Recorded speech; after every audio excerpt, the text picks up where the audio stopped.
પાટણ જિલ્લામાં એક જ દિવસમાં આપઘાતની ત્રણ કરુણ ઘટનાઓ સામે આવતા સમગ્ર પંથકમાં ભારે અરેરાટી વ્યાપી ગઈ છે. પાટણ શહેર, પાટણ તાલુકાના અનાવાડા અને સિદ્ધપુરના સુજાણપુરમાં ત્રણ અલગ યુવકોએ ગળે ફાંસો ખાઈને પોતાનું જીવન ટૂંકાવી લીધું છે.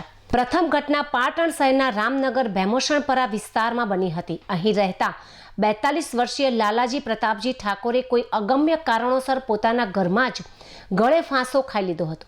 બનાવ અંગે ભવાનજી કાંતિજી ઠાકોરે Patan city B division police મથકે જાણ કરતા પોલીસે અકસ્માત મોત નંબર 16/2025 હેઠળ ગુનો નોંધી તપાસનો ધમધમાટ શરૂ કર્યો છે. બીજી ઘટના પાટણ તાલુકાના અનાવાડા ગામે આવેલા આંબેડકર નગરમાં સામે આવી છે. અહીં રહેતા 30 વર્ષીય પરમાર દીપેશભાઈ રમેશભાઈએ પોતાના ઘરના રસોડામાં પંખાના આંકડા સાથે સાડી બાંધીને ફાંસો ખાઈ લીધો હતો. આ અંગે મૃતકના પિતા રમેશભાઈએ પાટણ તાલુકા પોલીસ સ્ટેશનમાં જાણ કરતા પોલીસે અકસ્માત નંબર 02/2025 હેઠળ ગુનો નોંધી આગળની કાર્યવાહી હાથ ધરી છે.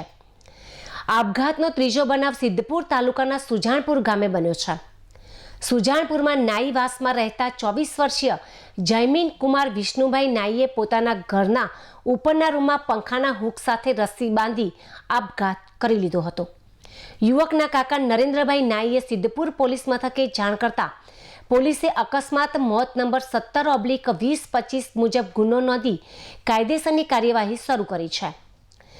જિલ્લામાં એક સાથે બનેલી આ ત્રણ ઘટનાઓને પગલે મૃતકોના પરિવારજનોમાં ભારે શોકનું મોજું ફરી વળ્યું છે.